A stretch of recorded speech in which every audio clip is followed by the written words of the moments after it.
E no ar, começando mais um episódio do BaiCast, o podcast da Baicon, onde falamos de empreendedorismo, gestão, avaliação de empresa e, claro, compra e venda de negócio.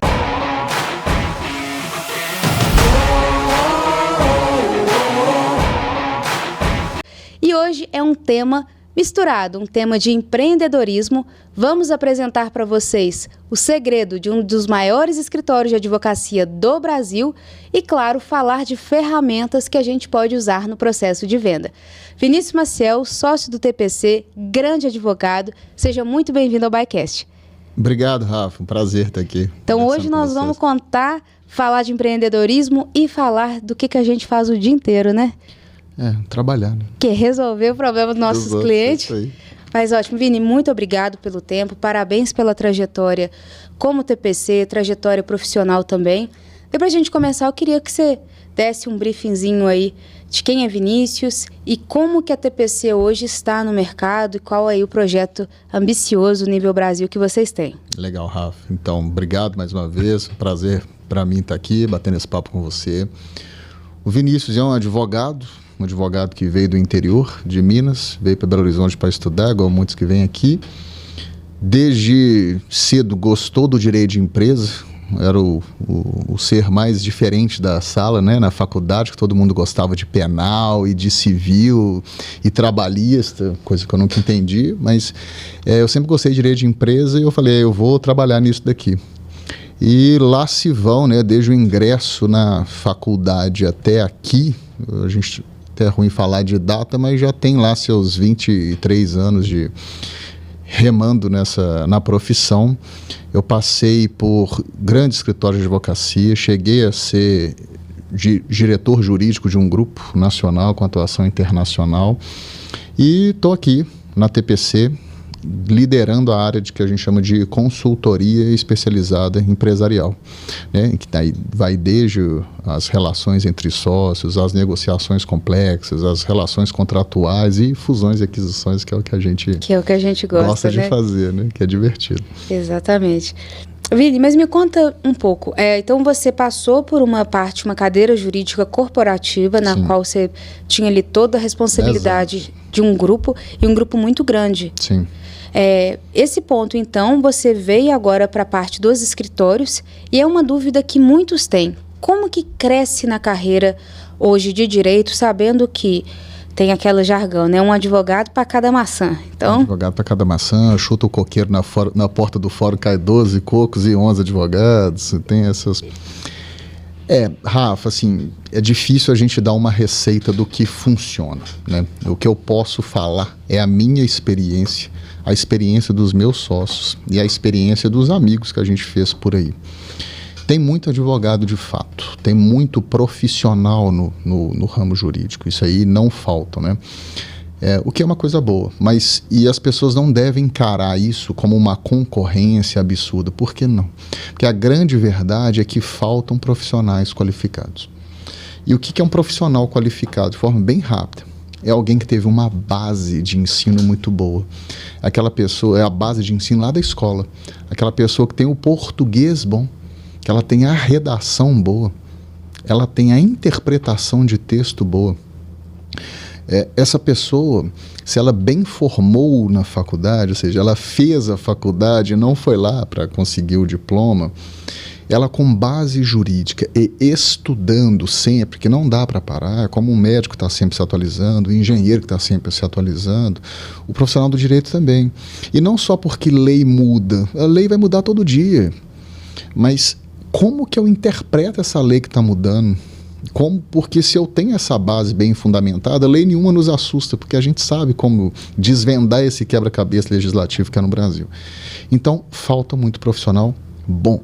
O bom é comprometido com ter uma base sólida de ensino jurídico e de ensino linguístico.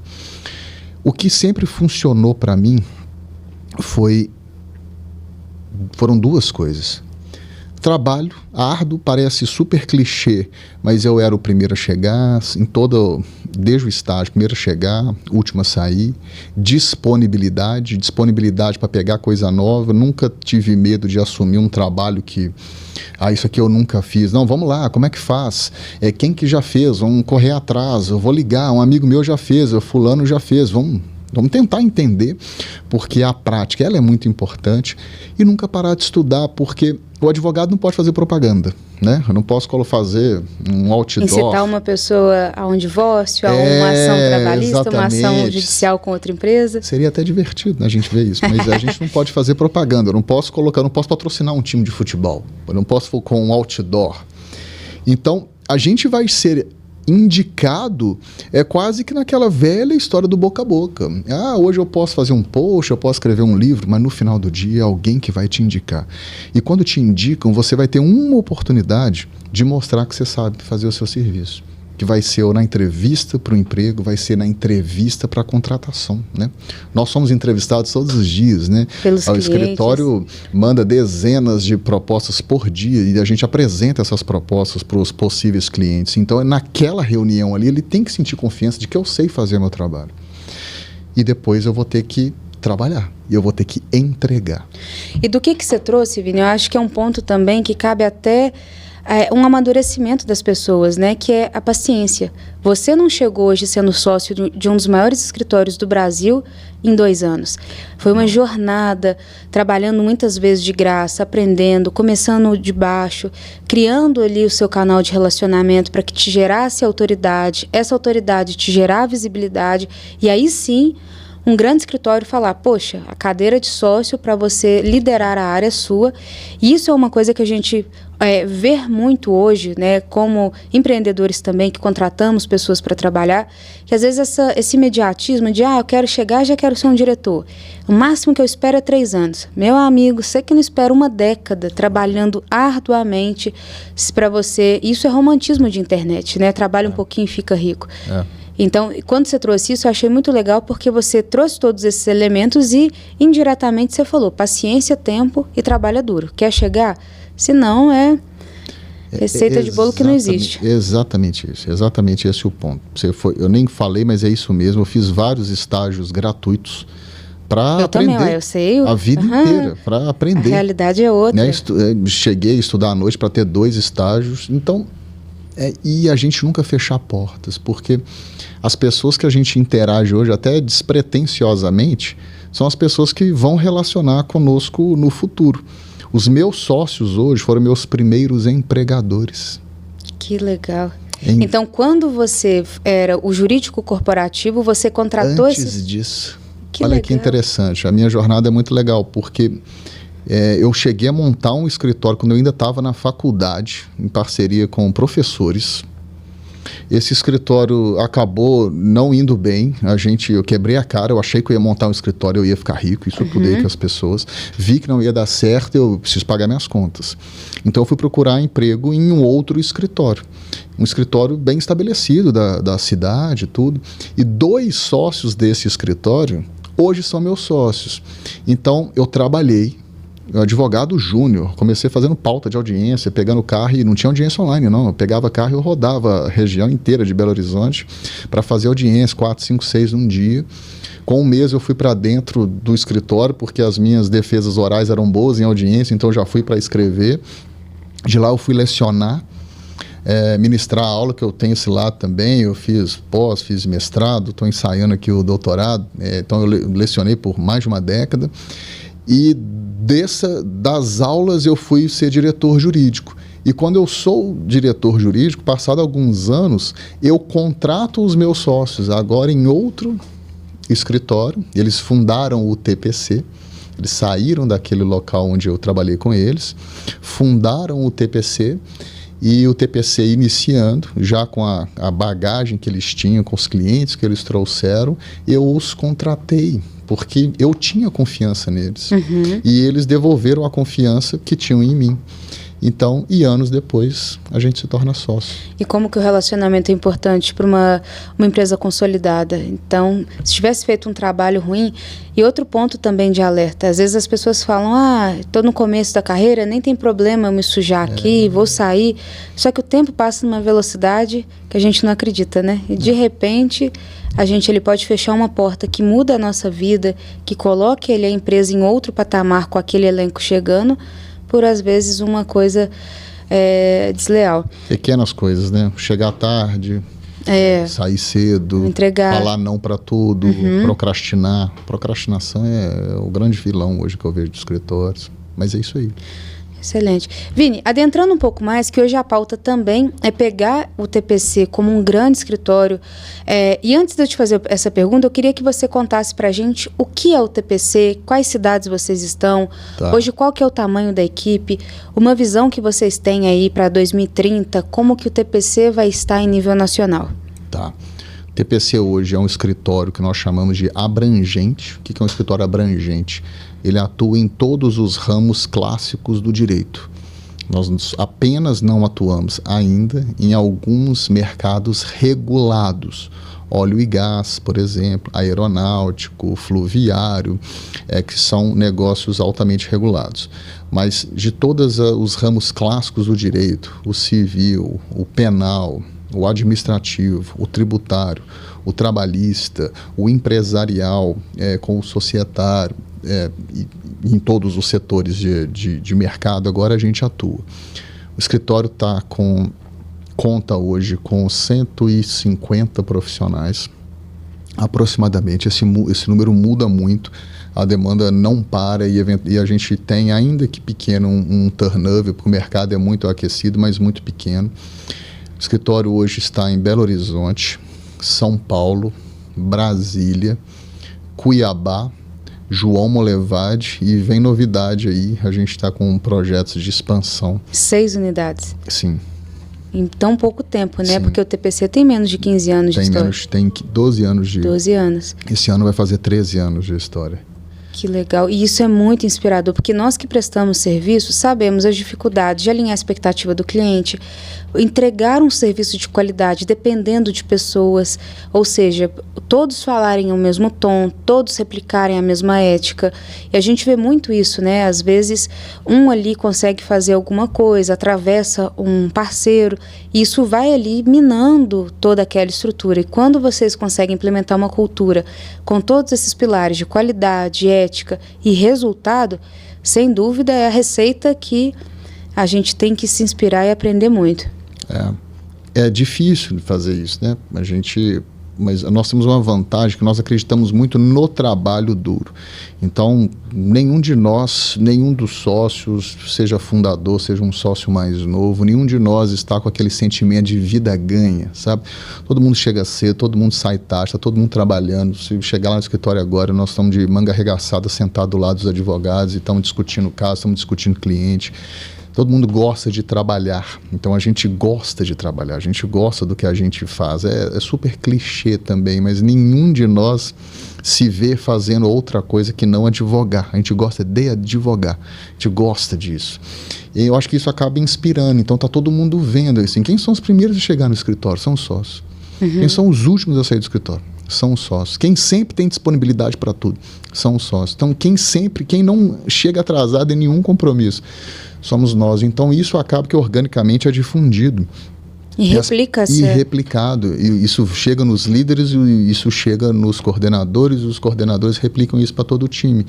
E todo mundo é super acessível. Então a gente chega e a gente conversa com todo mundo, e está todo mundo vendo que está todo mundo trabalhando e remando para o mesmo caminho. Então é difícil sim, são pessoas distintas, né? A sociedade é igual casamento, todo mundo teve uma criação, mas a gente acredita muito nisso. A gente está ali para fazer a nossa vida e a vida das pessoas que estão conosco ali melhor. Então, vamos junto, vamos trabalhar, vamos se acertar.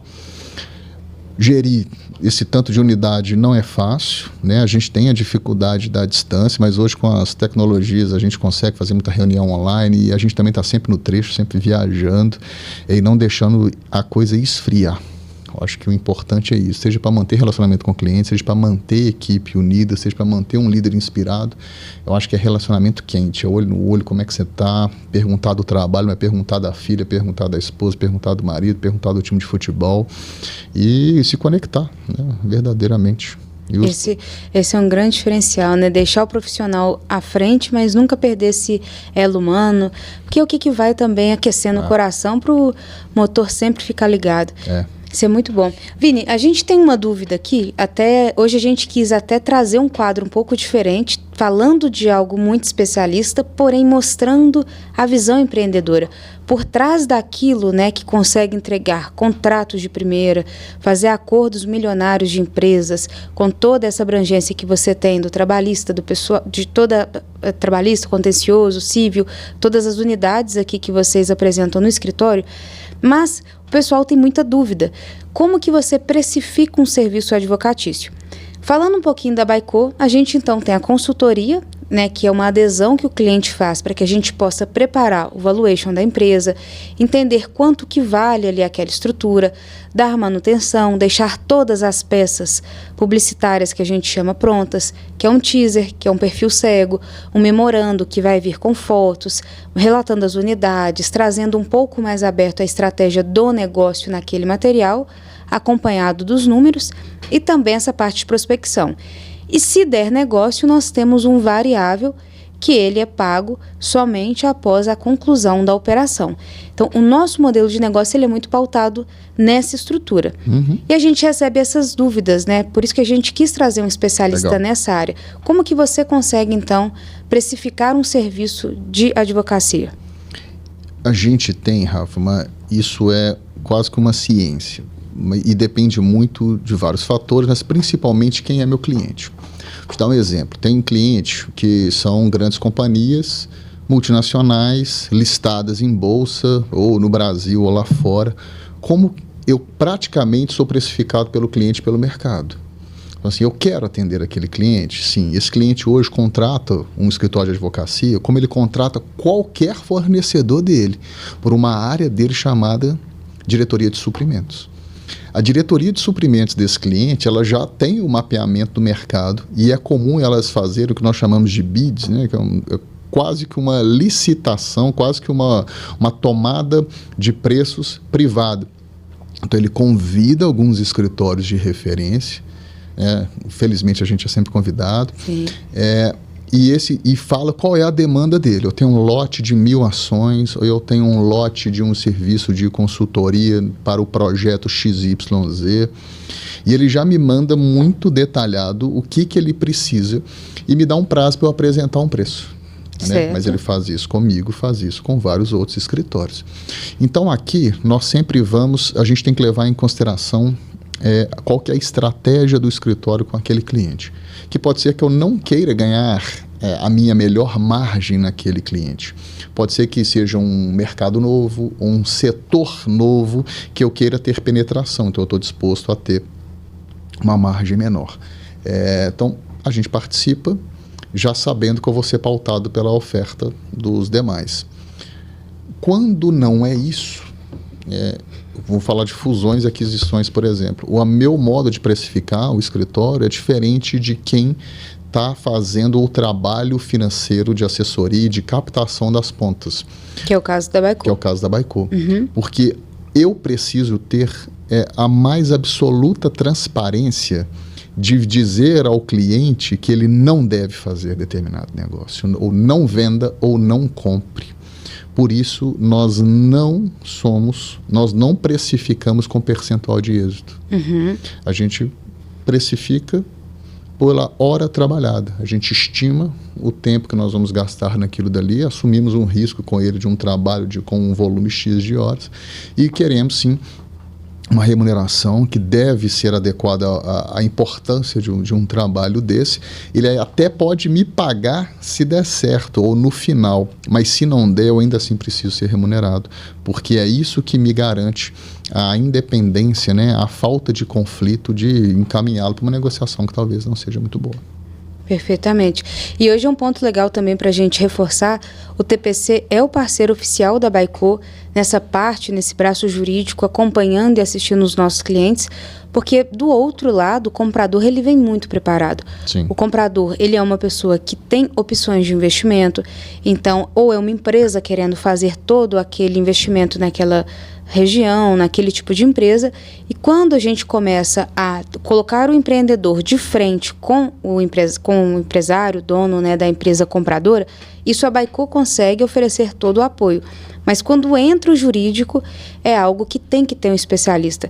Embora a gente tenha parceiros de indicação em nível Brasil, mas hoje quem representa a Baico nessas rodadas jurídicas, acompanhando o cliente até o final, é o TPC pela abrangência nacional e também pela qualidade do serviço, tempo, é algo extraordinário mesmo, né, Vini? Você falou assim, nos deixa muito orgulhosos, viu, essa parceria com a Baico, mas muito mesmo. E isso a gente pode, como a gente sabe, né, a gente tem ali várias reuniões ao longo do início da tarde, que vara à noite. Não, isso vai ser entregue hoje. Eu falei, Vini, você tem certeza? É 7 horas da noite. Aí dá 9 horas, chega o e-mail lá. Falo que bom, né? Ter um escritório tão comprometido com o tempo, com o time, que é time, né? A gente tem ali uma pequena janela para resolver aquilo da forma mais segura, justa e correta, mas também não é aquele processo que eu vou levar para o juridiquês, vou colocar um processo, um contrato de 100 páginas para uma operação de pequeno e médio porte, que é o alvo da Baico. E isso também é muito legal, né? A gente vê isso dando certo, saindo do papel. É muito legal, porque a opção de vender ou comprar tem um quê de emocional também, Sim. né? Tem um monte de plano e projetos das pessoas. E a gente tem os casos lá, que aí chega no dia, tem que ligar, o cliente precisa de um carinho, o comprador já está exausto, fala, olha, ou vai, ou senão não vai. Arruma um problema de última hora, só porque ele está inseguro, né? A gente vai aprendendo a lidar até com as reações humanas, né? Mas tem que entregar, porque a pessoa decidiu vender, o outro decidiu comprar. A gente tem uma segurança para fazer aquilo da maneira correta. Vendedor, você está entendendo o que você tem que entregar. Comprador, você está entendendo o que você está comprando e o limite de responsabilidade de cada um. O nosso trabalho é esse, né? Fazer isso com uma linguagem que seja clara, objetiva, adequada à legislação, porque em determinado momento as partes podem se desentender lá na frente, o contrato tem que coordenar com o que a legislação fala, né? Para que todo mundo tenha segurança, mas ninguém mais tem saco para coisa muito complicada, usar latim e ficar despejando erudição ali na frente do cliente, né? Temos que entregar para ele o resultado. O resultado. E esse, na minha opinião, é um dos grandes pontos de por que o TPC se destacou tanto no mercado, porque é pautado em resultado. Então, eu acho legal que tem hora que você fala, Rafa, que é sensível, aqui a gente vai ter que trazer uma coisa maior. Aqui, já vamos para frente, porque vai ser aquele ponto que vai trazer ali uma dupla interpretação para algo que já está escrito de uma forma simples. Exatamente. E o que você vê hoje como um dos grandes diferenciais que o TPC tem para ter conseguido em tão pouco tempo ter aí essa magnitude de escritório? Eu acho que é uma soma de coisas, mas dentre elas a gente ter todos os ramos do direito lá dentro. Então, quando eu vou fazer uma operação de fusão, de aquisição, de venda, de investimento conjunto, de consórcio, de joint venture e tudo mais, eu já vivi o dia depois da operação. E meus sócios também. Então, nós temos clientes que compraram uma empresa XPTO e estão tendo problema trabalhista. Então, a gente tem a experiência de como foi a sucessão trabalhista. Eu tenho cliente que participou de um processo desse e agora está enfrentando dificuldades com os órgãos públicos, com as licitações, com os contratos públicos, com o Tribunal de Contas da União. Eu tenho isso na minha área administrativa o dia seguinte. O tributo, eu tenho cliente que também passou por uma operação e está sofrendo com uma execução antiga. Então, a gente tem o dia seguinte, porque nós vivemos o dia seguinte das operações, né? Assim, infelizmente, também, grande parte dos clientes que fazem uma operação com a gente, ele fica para algum outro serviço. Mas as nossas experiências do dia seguinte ajudam. Então, quando eu vou sentar um contrato, a gente já sabe, não, isso aqui é problemático. porque o órgão tal não vai aceitar eu fazer essa transferência da maneira que vocês estão pensando, é muito mais rápido a gente ir por esse caminho, assim, assado. Então, eu acho que essa experiência de campo, que nós já passamos, e eu e meus sócios também, outros são oriundos de companhias que eram compradoras, então a gente já operacionalizou até o turnkey ali de incorporar alguém ou de passar o bastão. Então, eu acho que isso até me sugere uma próxima pergunta. O modelo de negócio de vocês, então, vocês têm as áreas e têm os sócios pelas áreas. Porém, entre os sócios, vocês têm indicação entre áreas. Por exemplo, o cliente entrou na minha área, que é a trabalhista, mas eu identifico ele com fragilidade societária, com ponto de melhoria empresarial. E aí eu também vou promovendo para que aquele cliente consiga, em algum momento, ter uma proteção jurídica praticamente full, né? Porque ele vai ter acesso a todos os sócios com as suas equipes conseguem trazer soluções mais customizadas para aquela etapa que a empresa está. É isso aí. Esse é o lado que o advogado demora a entender, que o escritório dele, a gente aprende na faculdade que o escritório de advocacia não é empresa, mas não é na legislação para fins de falência e por aí vai, mas é uma empresa. Sim. É um negócio. Então, quando o cliente entra, eu tenho dois interesses. O primeiro é de entregar aquilo que ele precisa. E o segundo, de eu abraçá-lo para que ele não precise de outro escritório. Então, talvez o motivo que o levou até mim se exaura rapidamente. Não, ele está com um problema trabalhista. Ok, vou resolver isso para ele rápido. Mas o que mais eu posso agregar para ele? Então, a gente tem, o nosso escritório tem uma diretoria comercial que cuida dessa trajetória do cliente com a gente, né? Outro grande diferencial, quando nós vamos fazer avaliação de empresa de serviço, isso é muito legal. Que o pessoal fala, minha empresa é ótima, eu tenho 50% de margem e tal. E uma das grandes críticas que o mercado faz a valuations de empresa que não tem um comercial apartado, ou seja, se o negócio é só o Vinícius, e se o Vinícius morre? Não dá conta. Aí aquela estrutura toda foi embora com ele. Quando você tem essa consciência, essa inteligência empresarial de falar, aqui é a parte técnica, entregando qualidade, entregando prazo, entregando ali toda a autoridade necessária, mas tem alguém aqui gerando de forma ativa, e obviamente que a forma passiva entre os outros sócios é natural, a gente começa a ver na visão de um valuation, de um possível M&A, as empresas de prestação de serviço que se destacam e as que não conseguem ser vendidas. Porque como que eu vou vender o Vinícius? Outra coisa é a estrutura desta empresa de serviço que tem todas as células, né, todas as áreas muito bem definidas. E se um elemento deixar de existir, o negócio continua rodando, é o que difere nesse ponto. A gente pensa nisso, né? As pessoas são importantes, mas os processos são igualmente importantes, se não mais importantes. Então, a gente tem esse olhar, então o cliente entra, a gente vai mapear o que mais que ele precisa. O que mais que eu tenho que eu posso agregar valor para ele. Não é simplesmente querer criar problema ou dificuldade para vender solução para ele, não. Mas a gente consegue entender, principalmente para o pequeno empresário, para o médio empresário, a gente consegue antever alguns problemas que ele terá lá na frente com algumas medidas consultivas aqui. E básicas. Olha, isso daqui não te onera, não vai ter um tempo exacerbado para que você deixe de focar na sua operação, mas você está minimamente protegido. Às vezes fazemos isso até sem cobrar, porque coisas mais simples ou coisas que a gente pode agregar para ele, a gente nem cobra, né? Mas eu vou ter dele ali poxa, esse cara é diferente, né? Ele me chamou atenção para isso daqui, ele me entregou e ainda me alertou. É assim que a gente fideliza as pessoas. Então, é isso, a gente está sempre conversando. E isso é verdade, tá, pessoal? A gente levou aquele caso da empresa de serviço, eu falei assim, Vini, o caso é esse, é um empresário muito grande, tem muito recurso, né? 2 milhões para ele é R$200 para a gente, só que queria que você desse uma atenção. Você falou assim, Rafa, o projeto é interessante, o caso é legal, eu já estou vendo risco aqui, a gente não vai cobrar do cliente. Isso foi legal porque a outra parte que ficou pressionando, já que vocês tiveram ali a malícia de ver os erros jurídicos e legais que estavam sendo apontados. E aí a gente não estou cobrando caro, então eu não estou aqui para ser contra, eu estou aqui para ajudar o projeto a funcionar. E isso eu achei tão legal porque eu falei, poxa, essa postura, né, de ver ali na frente, de entender o que pode ser feito, mas sempre com foco no projeto, nunca ali nas partes ou querendo, né, impedir que alguém faça algo. Não, mas tá legal, vamos embora, vocês são os que mais apoiam, isso daqui dá para fazer em 15, 20 dias, mas quando tem fator crítico, você já seta expectativa, o projeto vai ser um mês e meio, porque isso aqui é sensível, não tem como avançar. Exatamente. E isso traz uma segurança muito grande, né? Uma pergunta, Vini, que eu tenho de dúvida mesmo.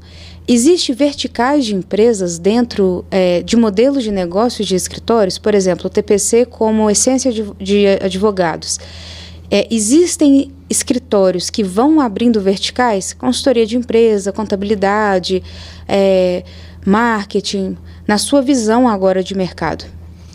Então, isso é um assunto interessante para o escritório de advocacia, que talvez seja a prestação de serviços mais antiquada que nós temos notícia, minha opinião pessoal, né, no país. Porque nós não podemos verticalizar nada que não seja serviço puramente de advocacia. Isso por lei? Por lei. Por lei. Por lei. Porque a gente vê muito no ecossistema de empresas de serviço isso. Abre com contabilidade, aí puxa uma marca ou uma extensão de gestão. Do gestão abre marketing, do marketing abre M&A, do M&A abre isso. Aí fica um pool ali de empresas. A gente pode fazer isso, mas agora o Vinícius,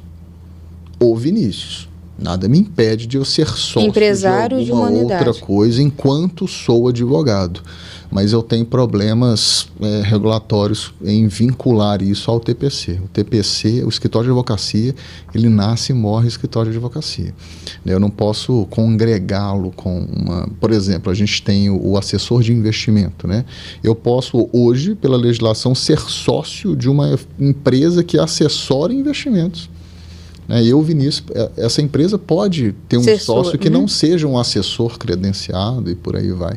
Eu sequer posso ter... Eu queria a Rafaela da Baicô ser sócia lá do TPC, aportar capital, e nós vamos abrir filial em todas as cidades do país, não que isso seja uma vontade, mas eu não posso. Tem que ser advogado, tem que ser bonitinho. Tem e algum motivo, porque em alguns países isso já é previsto, né? Até, por exemplo, essas grandes empresas de auditoria, em alguns países elas conseguem abrir um pequeno braço jurídico utilizando marca de grandes empresas, como KPMG, Price, Ernst Young. Raros países oferecem esse direito.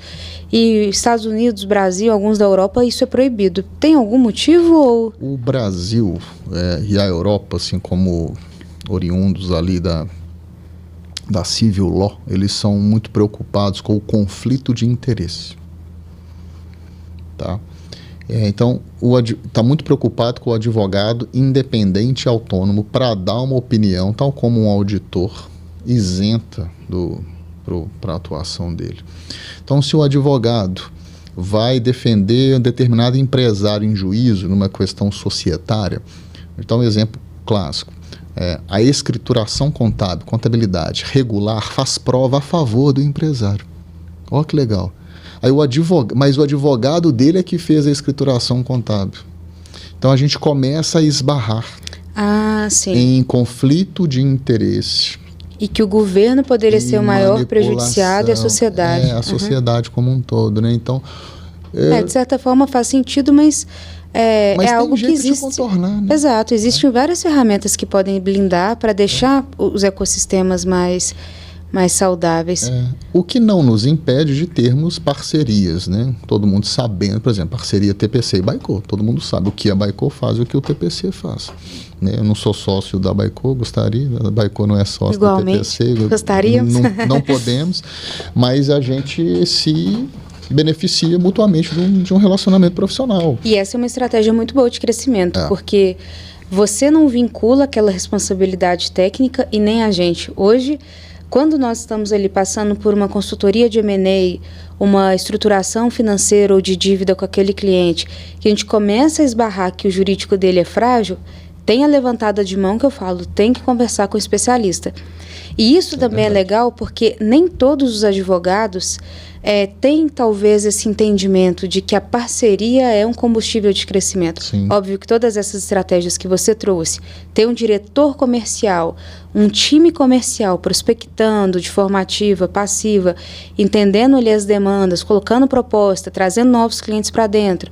A segunda alternativa de crescimento, que é os próprios sócios indicando demandas do cliente que já está dentro do escritório, que é o LTV, se aumenta o tempo e o custo, o investimento que ele vai ter dentro ali da sua estrutura com o mesmo cliente em áreas diferentes. E tem a terceira estratégia de crescimento, que são as parcerias estratégicas. Mas o pessoal não consegue entender. O pessoal, não, mas eu ainda sou pequeno, não é isso, a minha área é essa. Eu falei, meu amigo, eu sei que a sua área é essa.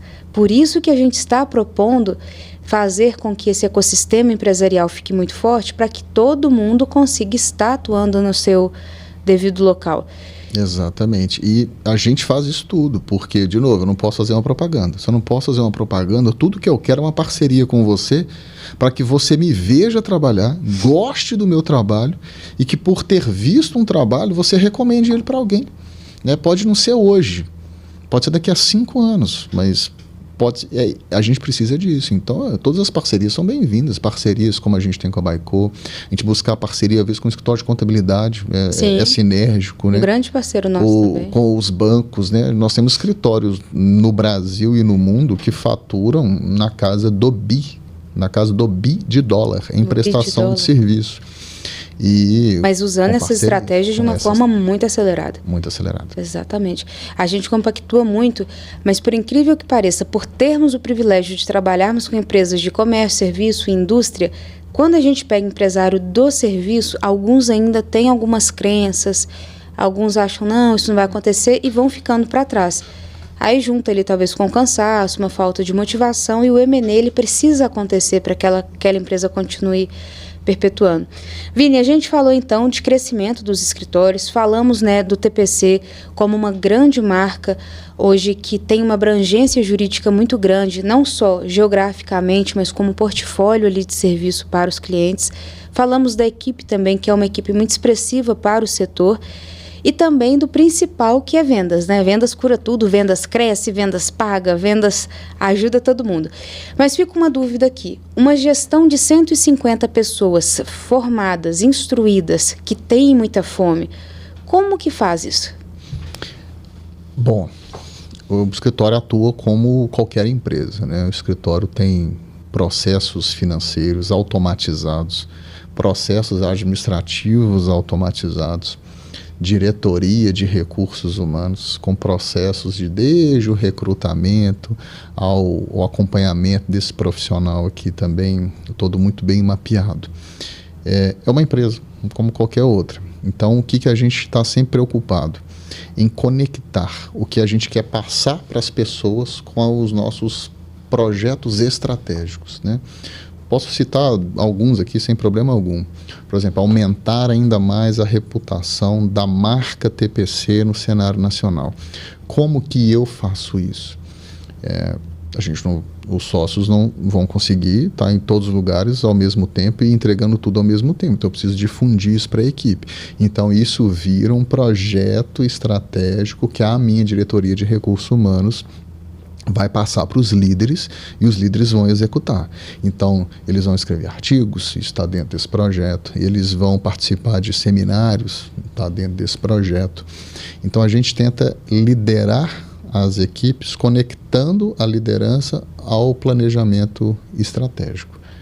Não é fácil, eu acho que gerir pessoas em lugar nenhum é expectativa fácil, também mas eu prefiro ter que lidar com pessoas bem formadas e instruídas do que com pessoas que não têm um grau de formação nesse nível.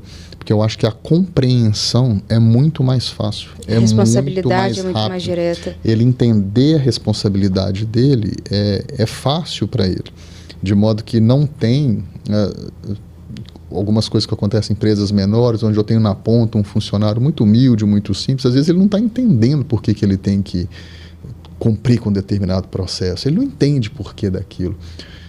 Então, ele tem quase que a permissão de errar, porque ele não compreendeu o meu parceiro. E aí o erro é nosso como empreendedor de ter dado uma autonomia maior do que a capacidade da pessoa. Dela compreender, né, o que ela está fazendo. Agora, o meu advogado não, porque a responsabilidade de um sócio, a responsabilidade de um advogado júnior que está chegando ali é a mesma, a gente fez o mesmo juramento, então ele entende o que ele tem que entregar.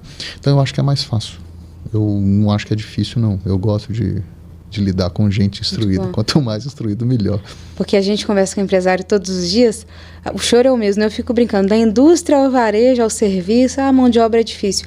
Mas aí quando a gente esbarra para uma empresa em franco crescimento, buscando algo complexo que não é simples replicar capital intelectual, mas entregando resultado, crescendo, indo para outro estado, crescendo. A gente fala, por que uns conseguem, outros não? E está muito nisso que você trouxe, né? O processo, ele tem um peso igual, um pouquinho maior do que o das pessoas, mas para gerar resultado, sem esses dois elementos, o ovo e a farinha pro bolo, não sai, né? Todo mundo fala que mão de obra está difícil, mas se você perguntar para quem está ali com a mão na massa, ele está falando também que a liderança está difícil. Então está todo um achando que o outro está difícil. Por quê? É comunicação. Né? Eu não vou imaginar que eu vou ter no meu time 150 pessoas igual o Vinícius, mas não vou ter mesmo, assim, minha filha não é igual a mim. Sim. Então o que a gente tem que ter também é a gente tem que ter paciência e para aceitar as pessoas como elas são. Vini, agora eu queria que você trouxesse dicas. O empresário que tem ainda essa aversão a ter um apoio jurídico, no sentido de é muito caro, minha empresa não precisa, eu só tenho 30 funcionários, para que eu vou ter um escritório me apoiando? Eu queria que você trouxesse uma anamnese para esse cliente, né, para esse ouvinte nosso, em perguntas mesmo. Olha o que você tem e como você faz. Você entende esse risco que você pode estar gerando? Então, quais são as dicas que você daria para quebrar aí essa mentalidade, essa crença que esses empresários têm de se acharem pequeno para ter um apoio jurídico? Eu sempre brinco assim, ninguém é pequeno o suficiente para não ter uma dívida tributária e ninguém é pequeno para não ter uma ação trabalhista, para dizer o mínimo, né? O Brasil, por mais que tenha avançado, ainda não é um ambiente hospitaleiro para negócios, né? A nossa legislação, ela é muito intrincada. O Brasil produz muita lei, né? A gente está agora no meio de uma reforma tributária, eu até vejo ela com bons olhos, né? Não estou falando de carga tributária, mas a reforma em si eu vejo com bons olhos, mas para tentar simplificar algo que é um emaranhado. Então o empresário que já está nisso, ele já está no risco. Mas isso está muito ligado a imaginar o advogado de duas formas, como o cara que chega quando o caldo entorna e que vai levar um caminhão de dinheiro dele, ou se não levar um caminhão de dinheiro, vai entregar um serviço mal feito, ou é uma pessoa desonesta. Essa é a visão do advogado. Ou é muito bom e muito caro que vai me livrar de um problema que eu não queria estar nele, ou é alguém de índole duvidosa e que vai me entregar um serviço mais ou menos. Eu acho que tem que apagar um pouco a imagem desse advogado e pensar num advogado como um parceiro de negócio. Sim. Imaginar a gente sentado do lado dele, entendendo o que ele está vivendo, o que ele vai fazer dali para frente, para a gente mostrar para ele uns caminhos dentro da legislação e evitando os riscos mais comuns, que às vezes são coisas simples, né? E não como um custo, um investimento. E não como um custo. É um honorário mensal que às vezes você paga para ter um apoio e um processo, um deslize que você vão milhares ali de reais. A consultoria, a prevenção a gente consegue controlar. O resultado de um julgamento não. E vai ser sempre mais caro, né? Prevenir sempre é mais barato que remediar. Exatamente, mas a gente ainda tem esse papel educacional, na minha opinião, para mostrar para o empresário que o que ele criou não é apenas o lucro que ele tira. Então, é isso que é óbvio para a gente. O empresário ainda acha que, não, já está bom, a empresa me dá 100 mil de lucro por mês, já está ótimo. Meu amigo, a gente consegue fazer com que isso te aposente. Nessa área jurídica também, o entendimento de ter um parceiro te ajudando a tomar decisões trabalhistas, contratos. Às vezes você contrata um fornecedor que está te amarrando ali por 5 anos e você não consegue depois desvincular. Aperta o seu fluxo de caixa, você quebra por uma tomada de decisão que poderia te custar quanto, né, em relação ao seu prejuízo. E aí, se a gente for abrindo para todas as áreas da empresa, você fala, poxa, tem que ter alguém especializado aqui me ajudando, porque é muita responsabilidade tomar decisões sozinhas. Isso faz parte, obviamente, da história do empreendedor, mas se ele pode ter um apoio, por que não ir mais seguro, direcionado? Automaticamente ele cresce mais rápido e muito mais sustentável, né? Você mesmo já da sua fala dá para inferir algumas perguntas para ele. Você está tendo lucro mesmo ou você só está no enquadramento tributário equivocado? E você acha que está tendo lucro, mas na verdade trabalhista. Você está deixando de pagar algum imposto. Questão de fornecedor. Mas eu compro do meu fornecedor porque ele não me envia nota. Será que é o mais adequado? Olha o que vai acontecer com a sua contabilidade. Lá na frente isso volta. É prática do mercado. Então, são várias perguntas que o empresário tem que começar a se propor a fazer e ver que tem pessoas especializadas que vão ajudá-los a direcionar. Se depende só desse fornecedor, ele tem acesso à sua cadeia daqui para frente. Você tem algum acordo que garanta que ele não vai falar para um outro concorrente seu por quanto que ele está te vendendo, qual que é a sua estratégia, está amarrado? Se ele parar de fornecer para você, como é que você fica com seus compromissos? Se amarrou a sua entrega final, qual o fornecimento dele? Então, tem muita pergunta para fazer. Né?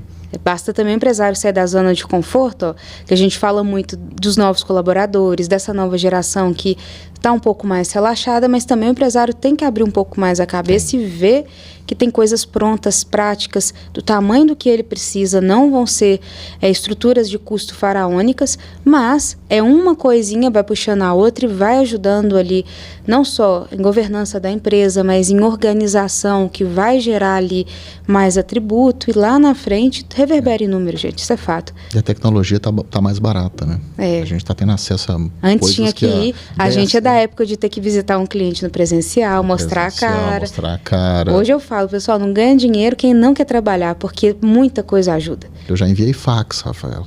Fax, eu lembro de fax xerocava. Eu já trabalhei de assistente administrativo. Eu sei por que o salvar do Word é aquele disquetinho, porque eu usava disquete, né? As meninas hoje não sabem o que é isso. Na escola, eu lembro a primeira vez que eu tive contato com aquele disquete grande. Aí depois a gente ficou uma geração chique e veio um disquete mais compacto. Puxava. Mas disquete aí. Escola mimeógrafo para cheiro de álcool. Quantos anos vocês não escutam essa palavra disquete aí? Outro dia eu achei na casa do meu pai a instalação do PowerPoint em 11 disquetes compactados. 11 disquetes. Muito legal. E como que passa rápido, né? Talvez o que a gente demorou 50 anos para chegar, hoje a cada ano vão mudando as tecnologias, né? E a oportunidade também de nós, empresários, crescermos com isso e das pessoas que estão vindo trabalhar, entender que se trabalhar duro com esse apoio de tecnologia, consiga economizar uns 5 aninhos ali, que a gente precisou bater cabeça 15, eles podem bater cabeça só 10. E é legal demais, né? Por exemplo, as pessoas usam tecnologia de forma errada, né? Às vezes você tem notícia, alguém pediu para uma inteligência artificial fazer um contrato. Não é isso.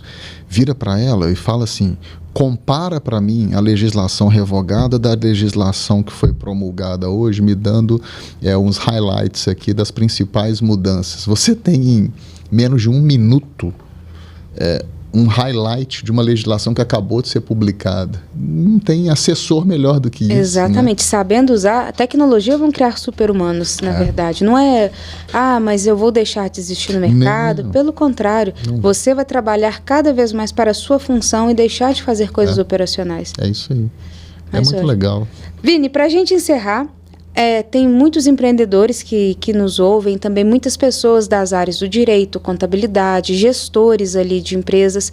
Eu queria que você trouxesse, então, um conselho para mudar o crescimento do negócio dele, sabendo que você é um empresário de prestação de serviço, com todas essas variáveis, complexidades, estar ali sócio hoje de um escritório grande, o que você falaria para quem não consegue sair daquele escritório de 3, 4 pessoas ainda para virar aí uma estrutura corporativa? Ser humilde, sair da sala dele e ir conversar com as pessoas, conversar com pessoas que estão no mesmo mercado, conversar com pessoas que estão em mercados distintos. Senta com o contador dele, senta com o assessor de investimento dele ou do amigo dele, senta com o advogado dele, senta com a Baicor, senta com o gerente do banco, senta com o empresário concorrente, senta com todo mundo, vá a congresso, leia livros, aprenda, porque assim, a gente não consegue aprender tudo sozinho e a gente é uma soma dos nossos relacionamentos, das pessoas que convivem conosco. Então assim, o TPC não estaria onde ele está hoje se não fosse a soma dos nossos relacionamentos, das pessoas que a gente encontra no caminho. Então ninguém nasceu sabendo tudo, ninguém nasceu sabendo todas as estratégias comerciais. Algumas a gente teve que aprender na marra, errando, tentativa e erro, mas muitos erros foram evitados já escutando de gente que passou por aquele caminho. Eu acho que não tem mal nenhum da gente sentar e aprender. Eu fiz isso hoje, estou numa negociação super difícil, a outra parte, o comprador, alegou um impedimento que na minha visão não existe um impedimento, e a turma lá brava querendo soltar os cachorros. Então eu passei a mão no telefone, liguei para ele e falei, cara, eu não estou vendo o impedimento que você vê, você me explica a sua visão? Aqui, gesto humilde, né? No final do dia não tinha mesmo impedimento, mas ele achou que tinha e por uma razão genuína, dele ter achado que tinha. Então a gente tem que ir para fora, a gente tem que conversar com colegas. Eu sento com colegas de outros escritórios e falo até hoje, nossa, eu estou com uma dificuldade imensa de contratar para a área XYZ. Você tem também? Como que você fez para resolver isso? Assim, Vinícius, eu não consigo contratar, agora é só formando, demora, mas perfeito. Então vamos corrigir a rota. Eu acho que tem que sair, tem que se cercar de bons profissionais. Vinícius, eu não tenho dinheiro para pagar, não tenho dinheiro. Tudo bem, um dia você vai ter. Vai chamando para tomar café, vai conversando, vai se aproximando e incentive a sua equipe a fazer o mesmo. E incentive a sua equipe a te falar, a ter liberdade de te sugerir novas coisas, né? Uma vez eu escutei uma frase, eu não me lembro quem falou, um desses, mas não faz sentido a gente ter boas pessoas, contratar boas pessoas e a gente dizer para elas o que elas têm que fazer. Se ela é boa, ela tem que me dizer também o que eu posso fazer de melhor.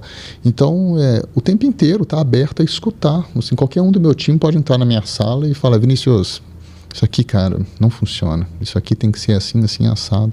Então a gente tem que ouvir. Eu acho que é assim que a gente aprende, né? Tá estudando, tá lendo, tá cercando de gente boa e ouvindo, sair do lugar. Porque se a gente ficar ali só na execução, de fato, a gente não consegue. A gente limita muito a visão. A gente limita a visão, né? A gente tem que olhar pro horizonte, né? Exatamente. Vini, antes da gente encerrar, me fala como que o empresário consegue ter acesso ao TPC, através de site, onde que vocês estão? Então, TPC, a gente está no Instagram, a gente está no LinkedIn, a gente está na internet. Jogar TPC no Google vai aparecer tudo.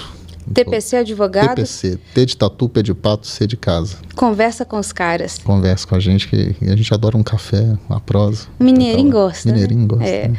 Vini, muito obrigado pelo seu tempo. Eu que agradeço. Obrigado por esse esclarecimento. É uma dúvida recorrente que a gente estava tendo aqui no ByCast de entender como empresas de serviço deste setor, que é um setor fundamental para o M&A acontecer, conseguiam ser grandes empresas. E às vezes muitos ouvintes ou muitos empresários ficavam com esse receio. É muito grande, nunca vai me atender. Ou eu sou um advogado, estou com 2, 3 pessoas e não saio do lugar.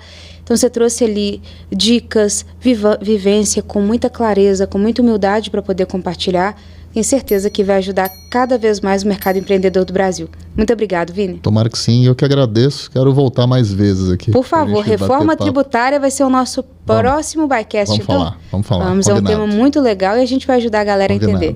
Tá divertido esse assunto. Até o próximo ByCast, pessoal.